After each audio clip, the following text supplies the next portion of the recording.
इस वक्त अन्ना हजारे जंतर मंतर पर आंदोलनकारियों को संबोधित कर रहे हैं। आइए सीधे चलते हैं जंतर मंतर। अभी पता नहीं है, उनको हमें जगाना पड़ेगा। तो वो काम हम 4 महीना तक सब किसान संगठन और संगठन उन्होंने बंटवारा करके लेना है, और कल जो पूरे संगठन आ जाएंगे उनके साथ भी ये बात होगी। फिर हम आगे बैठकर सब संगठन से प्लानिंग करेंगे कि आगे के लिए कैसे करना, क्या करना, ये सब करेंगे। और फिर अभी से याद रखना, रामलीला मैदान, जेल भरो आंदोलन और उस जेल भरो आंदोलन में पहली बार देश में दिखाई देना चाहिए कि देश का कोई भी जेल खाली नहीं है।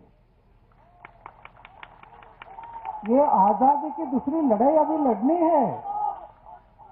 जो 1857 से लेकर 1947 तक 90 साल जो लड़ाई लड़े वो लोग,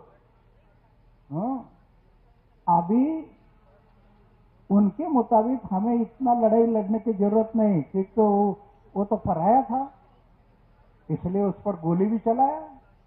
अभी ये क्या इनके पर गोली चलाएंगे? ये तो हमारे लोग हैं, इन पर गोली कैसे चलाएंगे? तो ये लड़ाई और वो लड़ाई में फर्क है। सिर्फ अहिंसा के मार्ग से, सिर्फ जेल भरो आंदोलन हम शुरू किया और देश का कोई भी जेल खाली नहीं है, ये अगर दिखाई दिया दुनिया को तो सरकार का दिमाग जगह पर आ जाएगा। बस यही रास्ता है। तो हम लोग आज जो बात किए हैं, जिन जिन लोगों ने यहाँ अपनी बात रखी है उनके लिए मैं धन्यवाद करता हूँ। लेकिन ये सिर्फ एक दिन का ये माहौल ना रहे। ये आज छोटी सी चिंगारी निकल गई, चिंगारी, आज ये चिंगारी निकल गई। अब इसका आग बनना है, आग। और ऐसे ये भूमि अधिग्रहण अध्यादेश वगैरह उस आग में जला देना है। अल्लाह अल्लाह अल्लाह अल्लाह अल्लाह अल्लाह अल्लाह अल्लाह अल्लाह। आप सबके लिए मैं धन्यवाद करता हूँ और कल हम लोग सब मिलेंगे। सभी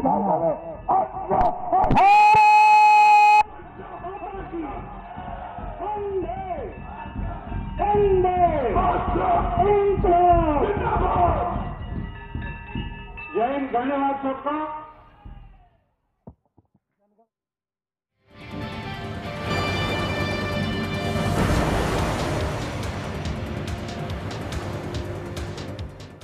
अभी अभी आप अन्ना हजारे को सुन रहे थे और वो ये कह रहे थे एक चिंगारी को अब आग बनाने का वक्त आ गया है। सीधे चलते हैं अमित पांडे के पास जो जंतर मंतर पर इस वक्त है।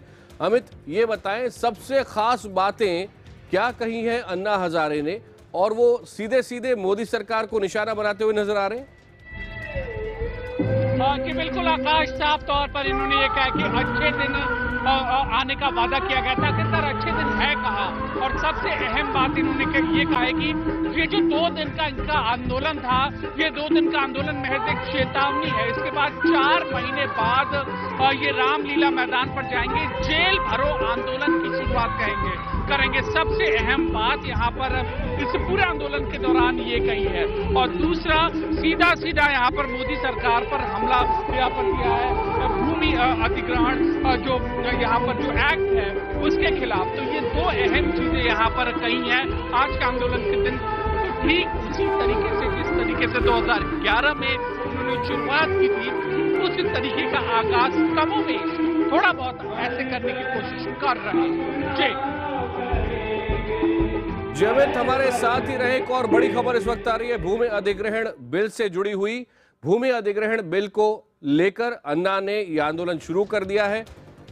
बढ़ते विरोध के बीच केंद्रीय गृह मंत्री राजनाथ सिंह ने कुछ देर पहले प्रधानमंत्री नरेंद्र मोदी से बातचीत की है माना यह जा रहा है कि राजनाथ सिंह ने प्रधानमंत्री को इस मुद्दे पर विभिन्न संगठनों से हुई बातचीत का ब्यौरा दिया है। प्रधानमंत्री मोदी से बात करने से पहले राजनाथ सिंह ने इस मुद्दे पर राष्ट्रीय एकता परिषद और किसान संगठनों के प्रतिनिधियों से भी मुलाकात की थी। किसान संगठन के प्रतिनिधियों ने राष्ट्रीय भूमि सुधार परिषद को मजबूत करने और जमीन अधिग्रहण बिल को लेकर अपनी चिंताओं के बारे में राजनाथ को बताया है और माना जा रहा है कि प्रधानमंत्री ने राजनाथ को किसानों की चिंता पर खुले दिल से बात करने का भरोसा दिया है। हमारे वरिष्ठ सहयोगी अमिताभ सिन्हा इस वक्त हमारे साथ हैं। अमिताभ, ये बताएं, अन्ना हजारे जिस तरह से सीधे सीधे मोदी सरकार को निशाना बना रहे हैं और यहां तक कि ऐसे शब्दों का इस्तेमाल कर रहे हैं कि जिन नेताओं को लोगों ने सेवक बनाकर भेजा था वो मालिक बन गए हैं, सेवक आज मालिक की जमीन छीन रहा है, इसको लेकर मोदी सरकार की क्या प्रतिक्रिया है और क्या तैयारी है? देखिए, जो मुलाकातों का दौर चल रहा है उससे पता चलता है कि तैयारियां कितनी हो रही होंगी, इससे तो साफ हो रहा है। तमाम यूनियनों से मिल रहे हैं प्रधानमंत्री, गृह मंत्री, प्रधानमंत्री खुद अगर बैठे हैं तो आकाश ने देखा होगा, प्रधानमंत्री ने खुद ये कहा है और राष्ट्रपति के अभिभाषण में भी ये कहा गया था कि किसानों के हित का ध्यान रखा जाएगा। तो जाहिर तौर पर एक जो बातचीत करके पहल हो रही है, ये एक अच्छा हो सकता है कि सरकार सभी पक्षों से बातचीत करने को तैयार है और यही संदेश लगता है सरकार देना चाहती है कि सभी पक्षों से वो बातचीत करने को तैयार है।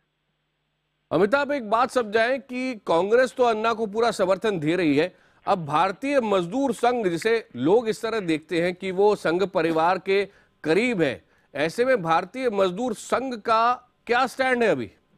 देखिए, मजदूर संघ इसके बिल के खिलाफ है, सीधा सीधा है, लेकिन संघ परिवार का सदस्य भी है। लेकिन एक चीज तो साफ है कि प्रधानमंत्री को अपने संघ परिवार के सदस्यों को मनाने का बड़ा काम है, क्योंकि संघ से जुड़ा हुआ है। लेकिन फिलहाल अन्ना हजारे से लेकर तमाम जो जिस तरह से उनके सरकार के खिलाफ मोर्चा खोले बैठे हैं तमाम विपक्षी दल हों, और जाहिर तौर पर जो कई राज्य सरकारें ऐसी हैं जहां भूमि अधिग्रहण को लेकर कई डेवलपमेंट प्रोजेक्ट अटके पड़े हैं, खासकर वो बीजेपी की मध्य प्रदेश की सरकार हो चाहे महाराष्ट्र की सरकार हो, तो घर के अंदर भी काफी इस बात को लेकर सुगबुगाहट जरूर है कि कैसे भूमि अधिग्रहण बिल को बिना किसानों के हितों को ताक पर रखे हुए आगे कैसे बढ़ाया जाए। तो जाहिर है एक बातचीत का दौर, बातचीत की प्रक्रिया शुरू की गई है और जाहिर है सरकार कुछ मुद्दों पर कुछ कदम पीछे खींचने की तैयारी भी कर रही होगी, क्योंकि तमाम बैठकों का यही अंजाम निकल रहा है कि प्रधानमंत्री ने कहा था कि सबसे बातचीत करके बातें आगे की जाएगी। पिछले सत्र में आकाश आपको याद होगा ज्वाइंट सेशन तक की बातें उठ गई थी। तो जाहिर है एक बातचीत के जरिए फॉर्मूला निकालने की कोशिश हो रही है।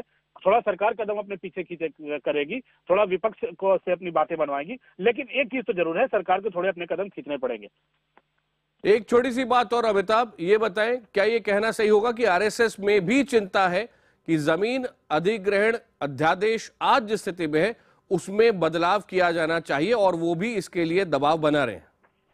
जाहिर तौर पर अगर किसान संघ भारतीय किसान संघ का ही एक आर्म है, अगर बीजेपी उनका पॉलिटिकल आर्म है, तो भारतीय किसान संघ किसानों के बीच काम कर रहा उनका पॉलिटिकल एक आर्म है, तो जाहिर है उसकी चिंता है, संघ की चिंता भी है और सभी को बैठ के सुलझाने की बात होती है। संघ की बैठकें भी लगातार होती रहती हैं, वो भी अपना रख चुके हैं। तो जाहिर है सबके पक्षों को और को ध्यान रखते हुए फैसला आगे लेने की कवायद शुरू हो रही है और इसी सिलसिले में गृह मंत्री भी तमाम लोगों से मिले हैं। गृह मंत्री ने प्रधानमंत्री से बात की है। आज देर शाम राजनाथ सिंह के घर पे बैठकों का दौर चलेगा, जहां कई मंत्री, आला मंत्री और कई आला नेता शामिल होंगे। वहां भी भूमि अधिग्रहण विधेयक के ऊपर जमकर चर्चा होगी, क्या क्या उसके मुश्किलें हैं। तो जाहिर है आकाश, एक बातचीत कर इस फॉर्मूले को निकालने की कोशिश हो रही है कि किसानों के हितों को ताक पर न रखा जा सके। अमिताभ, बहुत बहुत धन्यवाद, आगे भी आपके पास आते रहेंगे। फिलहाल धन्यवाद। तो केंद्र सरकार के जमीन अधिग्रहण बिल के खिलाफ समाज सेवी अन्ना हजारे मोर्चा खोल चुके हैं। आज से दिल्ली के जंतर मंतर पर अन्ना हजारे 2 दिन के धरने पर भी बैठ गए हैं। विपक्ष के कई दलों के साथ विभिन्न संगठनों ने अन्ना के आंदोलन का समर्थन किया है। असम की तरुण गोगोई सरकार ने इस मुद्दे पर अन्ना को पूर्ण समर्थन देने का बाकायदा ऐलान किया है। बजट सत्र के साथ ही भूमि अधिग्रहण बिल पर बढ़ती हलचल सरकार के लिए कैसे एक बड़ी मुसीबत भी बन सकती है और इसीलिए सरकार तुरंत एक्शन में भी आ गई है। देखिए पहले ये खास रिपोर्ट, उसके बाद हमारे खास मेहमानों से चर्चा को आगे बढ़ाएंगे।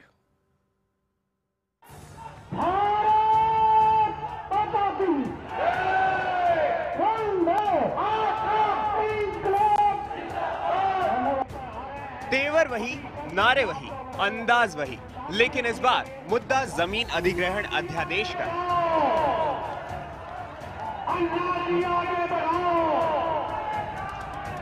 लंबे वक्त के बाद दिल्ली के जंतर मंतर पर एक बार फिर जब अन्ना नजर आए तो मैं अन्ना हूं टोपी पहने युवा, किसान और आंदोलनकारियों का एक तबका फिर से जुटा।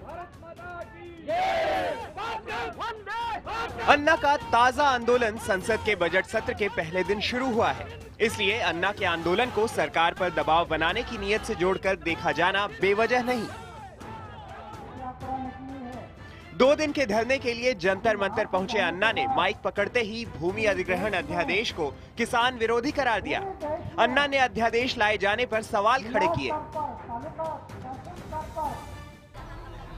दोनों ने मिलकर 2013 का जो कानून बनाया, दोनों ने मिलकर बनाया था।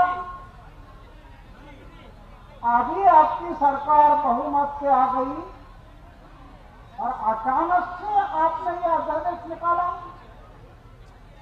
क्या जरूरत थी? अन्ना के मंच पर नजर आने वाले ज्यादातर चेहरे इस बार नहीं हैं। किसानों की आवाज उठाने के लिए सामाजिक कार्यकर्ता मेधा पाटकर ने इस बार मंच संभाला है।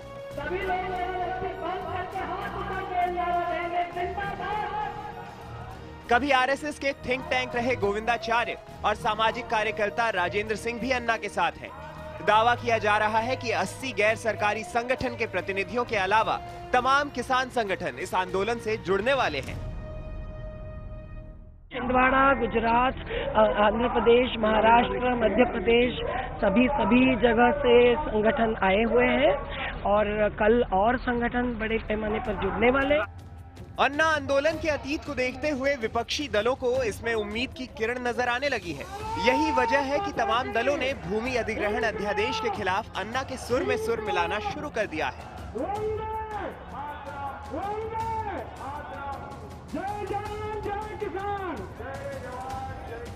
वो किसानों के हित के लिए बैठे हैं और हमारी पार्टी तो शुरू से ही जब ये अध्यादेश लाया गया भूमि अधिग्रहण को लेकर केंद्र की सरकार द्वारा, तो तभी से ही हमारी पार्टी इसका विरोध कर रही है। सीपीएम से लेकर के तुलमुल तक, जेडीयू से लेकर के आरजेडी तक समूचा विपक्ष इसके खिलाफ है।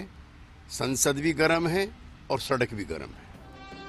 अध्यादेश के खिलाफ उठती आवाजों के बीच राष्ट्रपति प्रणब मुखर्जी ने बजट सत्र को संबोधित करते हुए इसे किसानों के हित में सरकार का उठाया गया कदम करार दिया। वहीं सरकार की तरफ से वेंकैया नायडू ने सदन में बहस करने और रचनात्मक सुझाव पर अमल करने का भरोसा भी दिया। लेकिन इसके बावजूद अन्ना के इस धरने को सरकार के लिए चेतावनी कहा जा रहा है। खुद अन्ना ने इस अध्यादेश को वापस लेने के लिए 4 महीने का वक्त दिया है। इसके बाद रामलीला मैदान से जेल भरो आंदोलन शुरू करने के संकेत हैं। लेकिन अब तक के अनुभव यही कहते हैं कि अपने फायदे के लिए कुछ लोग अन्ना का इस्तेमाल करने से नहीं चूकते। क्या अन्ना इस बात को समझ पाए हैं? अमित पांडे, दिल्ली, IBN 7। अन्ना लौट आए हैं एक नए मुद्दे के साथ। धरना लौट आया है, धरना रिटर्न्स। इसी मुद्दे पर बात करने के लिए हमारे साथ मौजूद है दिल्ली से सामाजिक कार्यकर्ता स्वामी अग्निवेश, बीजेपी के प्रवक्ता जीवेल नरसिम्हा, लखनऊ से कांग्रेस नेता रीता बहुगुणा जोशी और स्टूडियो में मेरे साथ हैं वरिष्ठ पत्रकार संतोष भारती। और अग्निवेश जी और संतोष भारती जी दोनों अलग अलग समय पर जुड़े रहे हैं अन्ना हजारे के साथ। इसके बारे में विस्तार से बात करेंगे। जंतर मंतर से लगातार हमारे साथ बने हुए हमारे संवाददाता अमित पांडे। लेकिन सबसे पहले रीता बहुगुणा जोशी जी आपके पास आ रहा हूं मैं, और राजनीति पर बाद में जाऊंगा। पहले बहुत सिंपल बात जो आम आदमी के समझ में आए वो आपसे समझना चाहता हूं। जहां तक कांग्रेस जमीन के अधिग्रहण को, जमीन किसी किसान से लेने की प्रक्रिया को देखती है, आपने जो सिस्टम बनाया था और इस सरकार ने जो अध्यादेश लाकर सिस्टम बनाया है, इसमें फर्क क्या है?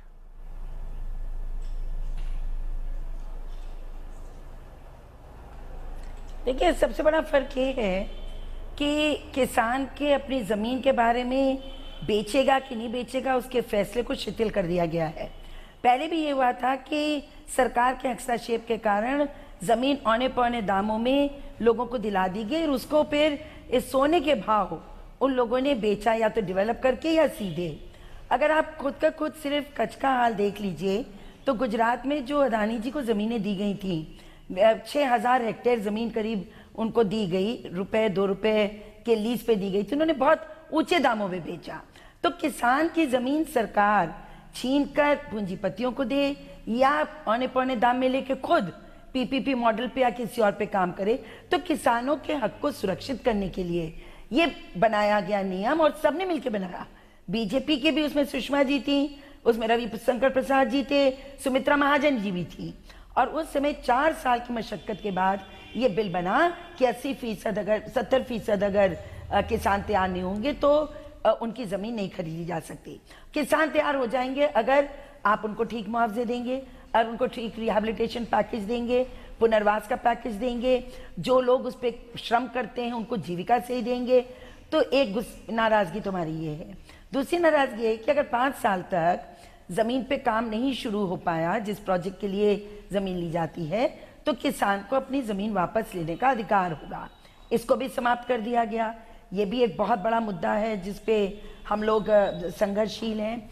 और फिर जो लाइवलीहुड के यानी जो जीविका के प्रावधान किए गए थे, उन प्रावधानों को भी शिथिल कर दिया गया है। जो आपके लैंडलेस लेबरर्स हैं उनको 1 टाइम कॉम्पेंसेशन की बात है, तो ये शोषणवादी है। और दूसरी बात यह है कि जो कानून 5 साल की मशक्कत के बाद, 10 सर्वदलीय बैठकों के बाद, सिलेक्ट कमेटी के जिसकी चेयरमैन सुमित्रा महाजन जी थी, उसके निर्णय के बाद, और सुषमा स्वराज जी और उनके पार्टी के 3 संशोधनों को उसके बाद भी शामिल करने के बाद परिवर्तन करने की क्या जरूरत है? ये कॉर्पोरेट्स को लाभ दिलाने के लिए है, और इसलिए पूंजीपति फिर से जमीन पे काबिज होंगे और किसानों का हक मारा जाएगा। किसानों का जो शक्ति है वो कम होगी। रीता जी, बस यहीं पर आपको रोक रहा हूं क्योंकि अब जवाब लेना जरूरी है। जीवीएल नरसिम्हा राव हमारे साथ है। जीवीएल साहब, कांग्रेस और अन्ना जो एक चीज समझा रहे हैं वो ये कि किसानों की अपनी जमीन है, आपने जो ऑर्डिनेंस लाकर सिस्टम बनाया है उसमें किसान की मंजूरी बहुत कम जरूरी है। सरकार चाहे तो वो जमीन बड़े आराम से ले सकती है। मूल मुद्दा ये है, क्या ये सही है? इसीलिए पूछ रहा हूं क्योंकि राष्ट्रपति के अभिभाषण में बाकायदा ये कहा गया कि किसानों के हित में है ये ऑर्डिनेंस। ये जिस प्रकार इस अध्यादेश को लेकर और जो कानून में परिवर्तन करने की जो बात है उसको लेकर बहुत एक मिस इन्फॉर्मेशन कैंपेन हो रहा है। इसका कारण एक जानकारी नहीं होना एक कारण हो सकता है, या जानबूझकर इस तरह की गलत जानकारी दे करके किसानों को और लोगों को उत्साहना एक दूसरी मकसद हो सकता है इसका।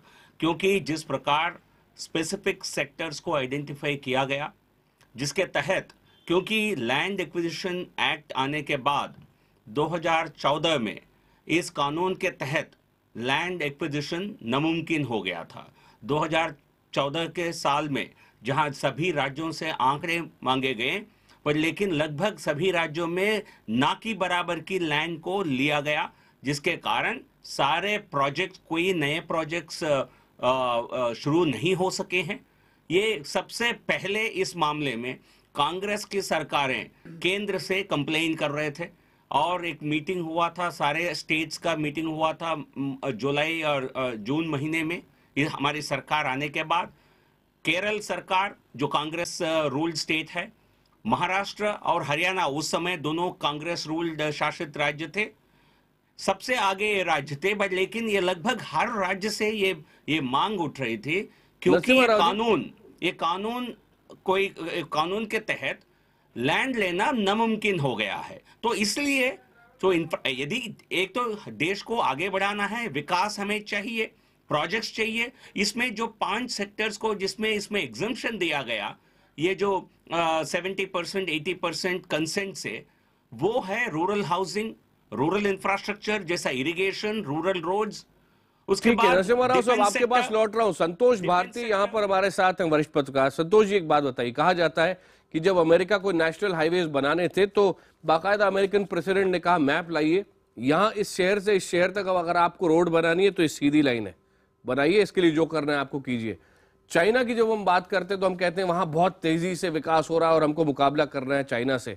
लेकिन नरसिम्हा राव साहब यही बात अभी कह रहे थे कि इतना कठिन बना दिया गया है जमीन सरकार ले और विकास कर सके इस काम को कि उसके लिए अध्यादेश जरूरी हो गया था।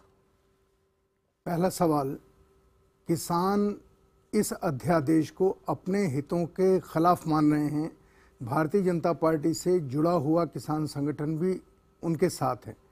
क्या जीवीएल साहब ये कह रहे हैं कि भारतीय जनता पार्टी अभी जिस लम्हा हम लोग बात कर रहे हैं ये इस अध्यादेश को सही मानती है और इस अध्यादेश को इसी सत्र में कानून का रूप देगी और उसके सामने ये इस सारे विरोध का कोई मतलब नहीं है? एक तो ये स्थिति मैं चाहता हूँ जीवीएल साफ आदमी हैं, साफ करेंगे कि कोई वो चेंज नहीं करने वाले हैं और किसानों की चिंताओं में कोई दम नहीं है, पहली चीज। दूसरा एक करके जवाब लेते ना। नहीं, दो अच्छा, जुड़े हुए दूसरा सवाल है जीवीएल साहब से जी। उन्होंने कहा कि ये डिसइंफॉर्मेशन कैंपेन है। किसने आपको रोका है सफाई देने से? क्यों नहीं दे रहे हैं? सच्चाई क्या है? जीवीएल नरसिम्हा साहब, एक किसान हित का प्रोग्राम, एक किसान, ये अध्यादेश जो है ये किसान हित में है। मैं और एक बार दावा के साथ कह सकता हूं, ऐसे 5-6 कारण हैं जिसके कारण मैं ये कह रहा हूं ये संभव है, ये किसान हित में है और देश के हित में है। और इसमें अभी जो संतोष जी के जो सवाल है, मैं जो भी इसको विरोध कर रहे हैं ये पहले पॉइंट बाय पॉइंट कहें। मैं ये नहीं कह रहा हूं कि इसमें कोई परिवर्तन असंभव है, बिल्कुल ऐसा कोई चीज नहीं होता है जो असंभव है। जो सदन के सामने है उस पर चर्चा होगा। चर्चा के तहत यदि संतोष भारती मुझे अभी कह पाए, मुझे कन्विंस कर पाए ये जो पहलू है ये मात्र देश के हित में नहीं है, बट लेकिन पूरे ऑर्डिनेंस को खारिज करना, ये कहना जो एक्ट हमने, जैसा रीटा बहुगुणा जी कह रही थी 2013 में हमने जो एक्ट बनाया वही सबसे देश हित में है। मैं उनको कहना चाहूंगा कि 2014 में मुझे ब्रेक लेना है, लेकिन स्वामी अग्निवेश भी इस वक्त हमारे साथ है। स्वामी अग्निवेश, बीजेपी जो बात कह रही है उसमें एक बात साफ आ रही कि हमारा रुख लचीला है, अगर कुछ बदलाव चाहिए तो हम इसमें कर सकते हैं, मगर ये मत कहिए कि हमने जो सिस्टम नया बनाया ये पूरा ही खराब है।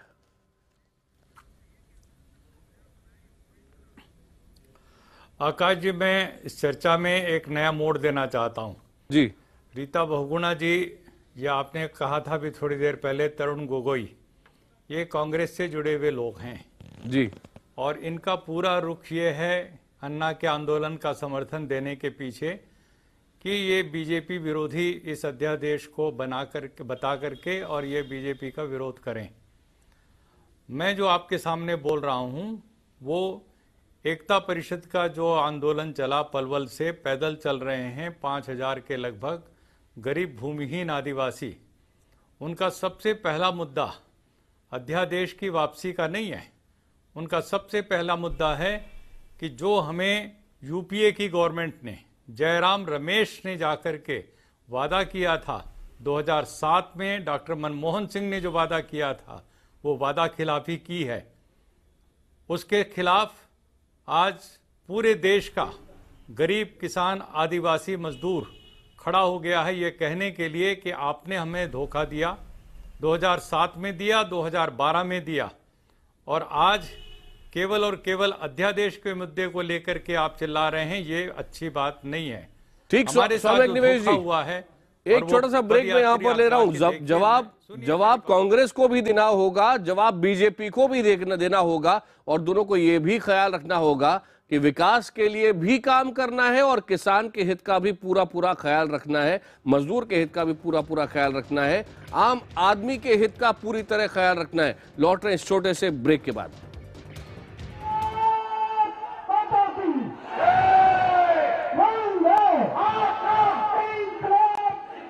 है तो कांग्रेस की सरकारें ये कह रही हैं कि हम बिल्कुल अन्ना के आंदोलन के साथ हैं या और किसी आंदोलन के साथ हैं जो किसानों का चल रहा है।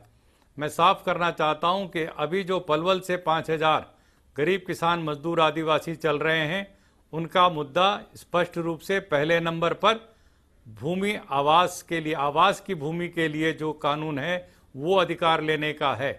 वन अधिकार जो कानून 2006 में पास हुआ यूपीए गवर्नमेंट के समय में वो पूरी ईमानदारी से लागू नहीं हो रहा है, उसको पारित कराना है।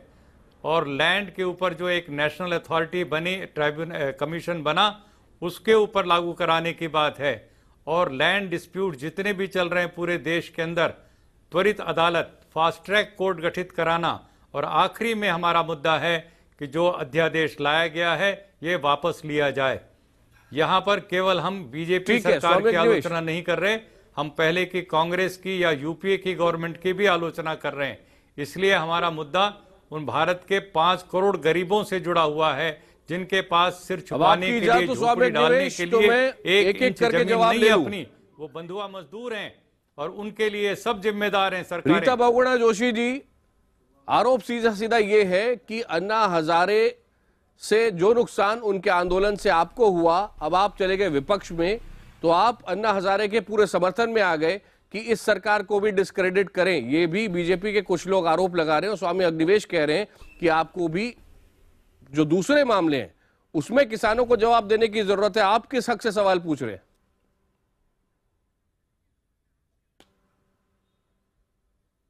देखिए, हम स्वामी अग्निवेश जी का बहुत सम्मान करते हैं।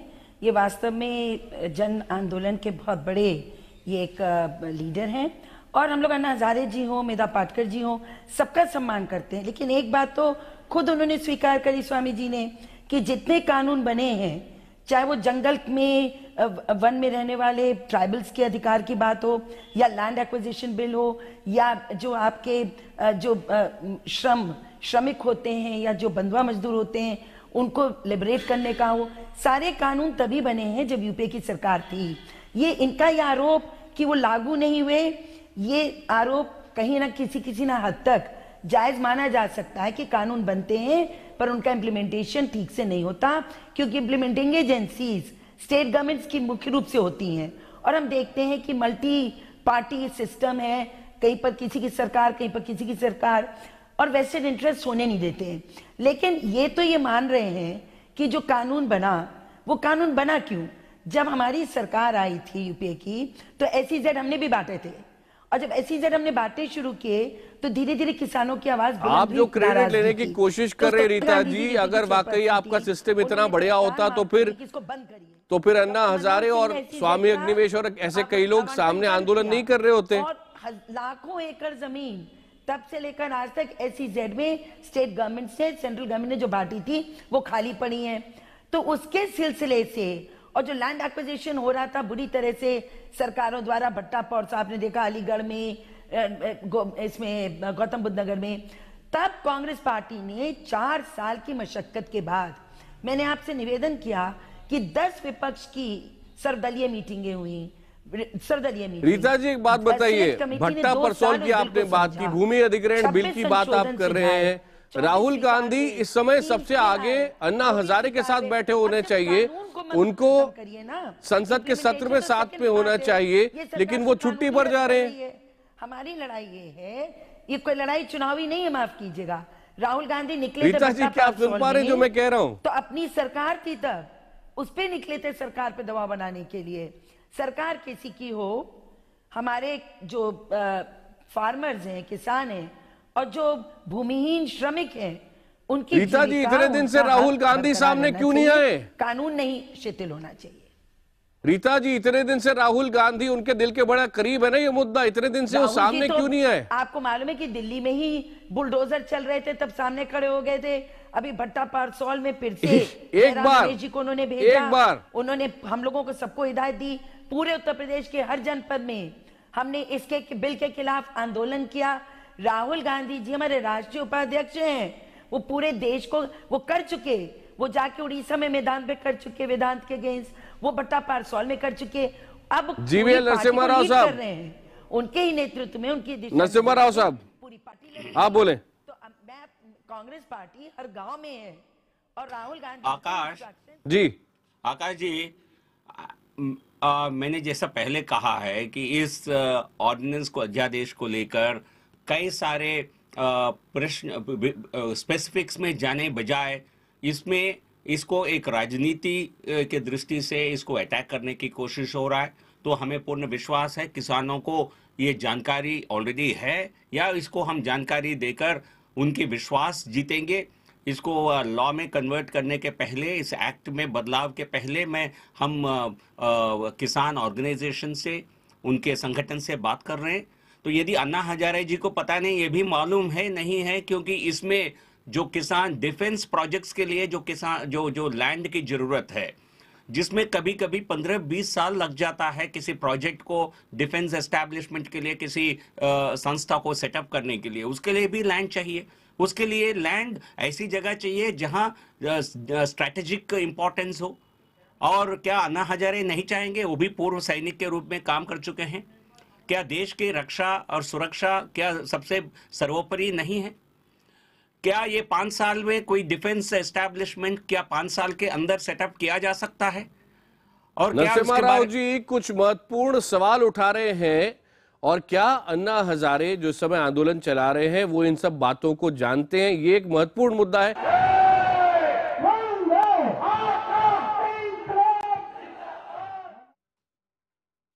हम बात कर रहे हैं भूमि अधिग्रहण बिल की। अन्ना हजारे ने बाकायदा इसके लिए आज आंदोलन शुरू कर दिया है। शुरू कर रहा हूं मैं जीवीएल नरसिम्हा राव साहब के साथ एक बार वापस। जीवीएल साहब, ये बैलेंस आप कैसे रखेंगे? आप स्पेसिफिक्स में नहीं जाना चाहते हैं, लेकिन ये बैलेंस आप कैसे रखेंगे? इस समय जो ऑर्डिनेंस है उसका आपको अच्छे से याद होगा, रिपोर्ट्स आई थी कि राष्ट्रपति भी उससे खुश नहीं है, उसके बावजूद आप ऑर्डिनेंस के रास्ते से इसको लेकर आए, तभी से आलोचना हो रही है और आज आपको यू टर्न लेना पड़ रहा है। नहीं, कहीं यू टर्न की बात नहीं है, लेकिन जो पॉलिटिकल टर्न और जिस प्रकार एक मिस इन्फॉर्मेशन कैंपेन के लिए लोग कोशिश कर रहे हैं, तो सरकार पूरे एक्सप्लेन करेगी अपनी पोजीशन। वैसे ये सदन, वैसे पार्लियामेंट में इस पर चर्चा होगा ही होगा जब इसको एक अमेंडमेंट के रूप में, एक्ट के अमेंडमेंट के रूप में एक अमेंडमेंट बिल लाया जाएगा, तो सदन के सभी सदस्य, सभी पार्टी इस पर विषय उठा सकते हैं। दोनों एक बात बिल्कुल साफ तौर पे कह रहे हैं, और वो ये कि इसमें जो भी अच्छा नहीं है उस पर संसद में बहस हो सकती है। आइए बहस कीजिए।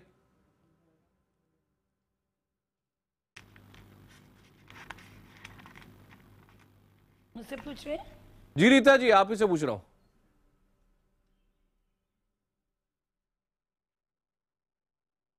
जी देखिए, सीधी सी बात यह है कि एक बिल बन चुका है और हमारी पार्टी ने निर्णय लिया है कि जब सब दलों ने मिलकर उस बिल को पारित किया है, पुख्ता, बहुत ही बेहतरीन, किसानों द्वारा स्वीकृत, देश द्वारा उसको बहुत ही हर्ष से स्वीकार किया गया, इस कानून में बदलाव की आवश्यकता नहीं है।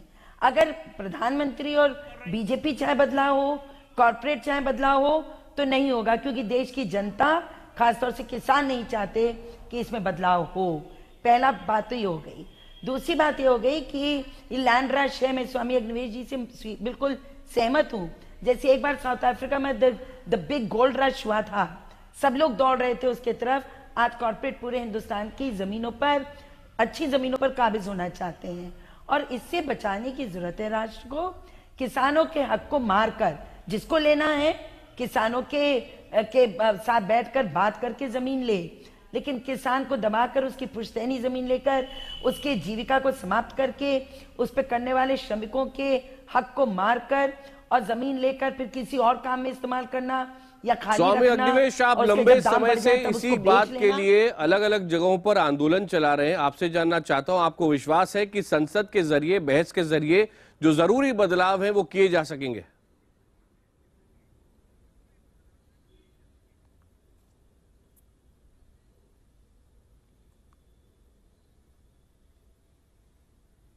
स्वामी अग्निवेश जी, आपको विश्वास है बीजेपी जो रास्ता बता रही है कि बहस कीजिए संसद में और हम बदलाव करेंगे, इस प्रोसेस को आप मानते हैं कि इससे कुछ निकल सकता है? नहीं, हाँ, ये मुझसे आप जरूर निकल सकता है, और बातचीत के द्वारा यदि वो रास्ता निकालना चाहते हैं तो हमें इसका स्वागत करना चाहिए। वो प्रतिष्ठा पर न अड़ें कि हमने अध्यादेश जारी कर दिया उसी को ही कानून बनाएंगे अक्षरशः। मैं समझता हूं उनमें यदि वो लचीलापन रखते हैं, जैसे कि नरसिम्हा राव जी बोल रहे हैं, मैं उसका स्वागत करता हूं। और मुझे विश्वास है कि राजनाथ सिंह जी अभी बातचीत के उसमें प्रवेश कर चुके हैं। उन्होंने अभी प्रधानमंत्री जी को कुछ ब्रीफिंग किया है, जल्दी ही जल्दी मुझे विश्वास है कि ये जो भूमि अधिग्रहण का अध्यादेश है अपने स्वरूप में शायद कानून के रूप में पेश नहीं किया जाएगा, पारित नहीं किया जाएगा। लेकिन इसके साथ ही मैं बधाई भी देना चाहूँगा, भारतीय जनता पार्टी की सरकार ने हरियाणा में आने के साथ ही भूपेंद्र सिंह हुड्डा के सरकार के द्वारा हरियाणा के दक्षिण में बावल में, रेवाड़ी के पास बावल है, वहाँ 3400 एकड़ जमीन अधिग्रहित करके और वो दूसरे कामों के लिए उसका इस्तेमाल किया जा रहा था, कारखानेदारों के सौंपा जा रहा था जी, उसको उन्होंने पूरा का पूरा वापस लौटा दिया किसानों को। धन्यवाद अग्निवेश जी, रीता बहुगुणा जोशी जी और जीवे नरसिम्हा साहब। तो बिल्कुल साफ तौर पर बीजेपी का भी कहना है, सरकार भी अपने अलग अलग कार्यों से ये दिखा रही है कि रुख उसका लचीला है और कोशिश होगी कि किसानों के हितों की अनदेखी ना हो और साथ ही साथ विकास भी हो सके। लेकिन सारे देश की नजर इस पर संसद पर भी होगी, भूमि अधिग्रहण बिल के ऊपर जो बहस होती है उस पर भी होगी।